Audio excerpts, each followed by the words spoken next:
Well, good morning, everyone. Happy Sunday. Happy Daylight Savings Time to you. Today, I'm going to do part two of the stay at home mom and her value, a big time value. Now, if you've seen this video, my video for the first time, I will have a link down the bottom of part one, which you probably should see first to understand it. And I will also give a financial advice on being a married couple if you both decide to work, and how to live on one income even though you bring home two.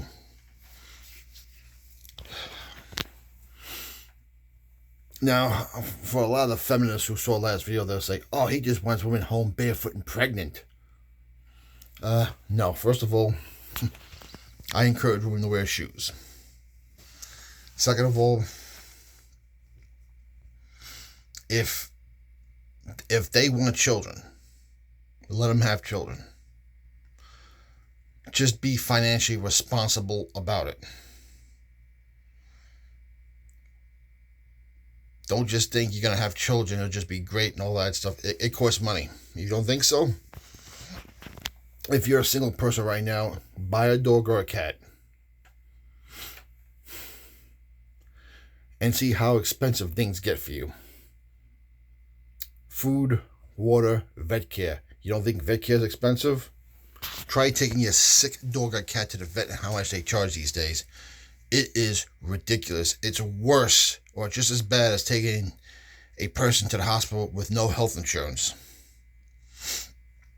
I recently had a friend of mine that took a little Chihuahua for blood work and all kinds of stuff, and it cost her almost $4,000 for a 9-year-old Chihuahua.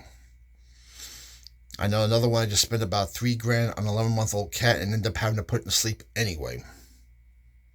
Okay? Not to mention that when you have a pet and you're single, you just can't go on lone trips and leave that thing home. Someone's got to take care of it. For a dog, you mostly have to put it in a kennel. A cat, you can at least clean the litter box and give it a full bowl of food and water and go away for a weekend. But anyway, get back to the stay-at-home mom.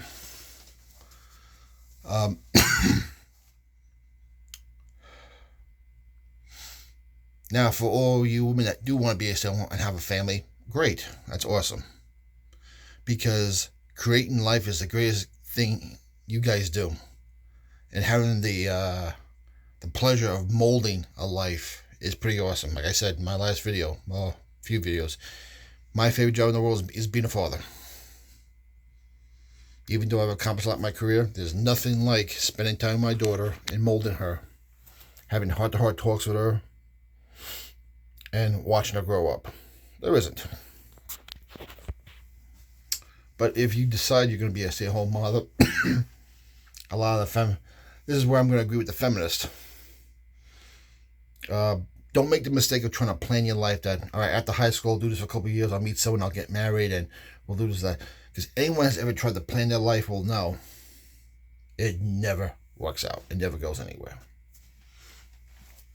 Again, exceptions to every rule, but for the most part, it doesn't go that way.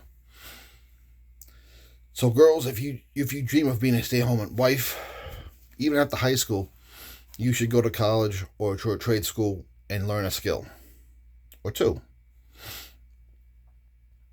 Because when you do find someone to marry, before you have children, you guys should be doing nothing but saving money, socking away every dollar you can, and building to buy your first place, and building for your retirement. Yes, I said retirement. Don't think because you're in your early 20s or mid-20s you'll have time. There's no time like the present, because before you know it, you'll be 35, 45, and now you're like, oh, how am I going to retire? The earlier you do it, the better off you are. And the more you save, and the more you discipline yourself to save, the more you won't miss the money when you try to do it later on. And that's a fact. If any of your employers offer you anything, a 401k or 403b, an IRA, and they're willing to match it, you take whatever they have to offer and you max it out. Like this year, I think the 401k max is $24,000. You should be working your hardest to max it out. Because not only Will that make a lot of money for you? But they can't tax you on that money either. So it'll put you in a lower tax bracket. There's benefits all around, and your goal should be $100,000. I guarantee you, when $100,000 hits, you're going to see that thing take off by itself. But continue to put away. The other thing is, when you do decide to have children, in my last video I said, you need to learn how to fly on one engine if you're both going to work. So you have to figure out who's making the lowest salary between the two of you. You got to find a way to live in budget on that salary, because if one of you get hurt at work or sick at work or into a car accident, depending on the job you have, you may or may not have enough sick time to help you out. And if you don't, well, things pile up real fast, especially when you have kids. So you have to prepare for that. I mean, yeah, you can get Aflac, but Aflac is going to help so much.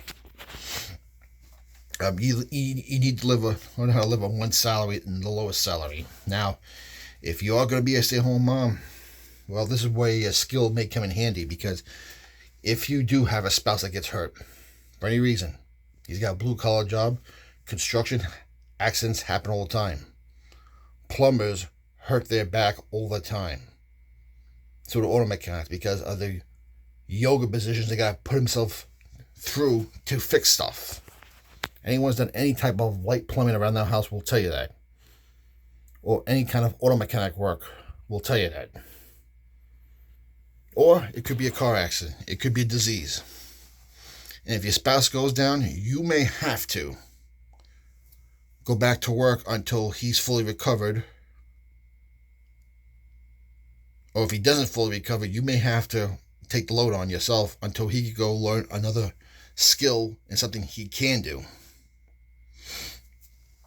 That's why. I mean, you always don't assume just because you're young, you're going to be healthy forever. I've seen a lot of people, co-workers of mine, get mangled up in car accidents. Quite a few motorcycle accidents. I've seen quite a few people develop cancer, have heart attacks. Happens. Bad things happen to good couples. This is the way it is. So, if you do want to be a stay-at-home mother, learn a trade, learn a skill, do something from home, because you just don't know. You just don't know in life. I mean, you could be healthy today and be mangled up tomorrow or sick tomorrow. Things happen in a flash. And right now I can tell you that if either my wife and I got sick, we would be fine. We would have nothing to worry about, because we financially planned it that way. And that's with having a kid that's not even in high school yet. Or layoffs happen. People get fired. The economy is terrible. As it is right now, you see a lot of people getting laid off. You may have to take up the slack until he finds another job. Or she finds another job. Until they get called back to work.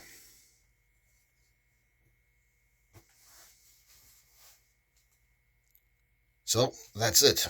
That's why you, as a future stay-at-home mom, should go to college or trade school and learn a skill too.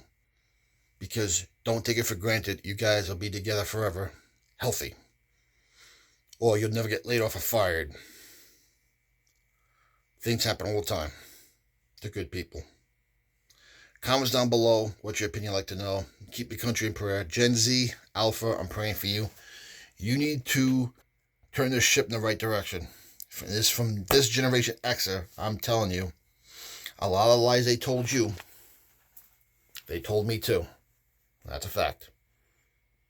The only thing about it is you're getting the worst end of the stick. But the good thing is, I went through the 70s inflation thing. I went through the big stock market crash in the 80s. We went through 9/11. We went through the housing crisis. We're going through this now. We'll get through it.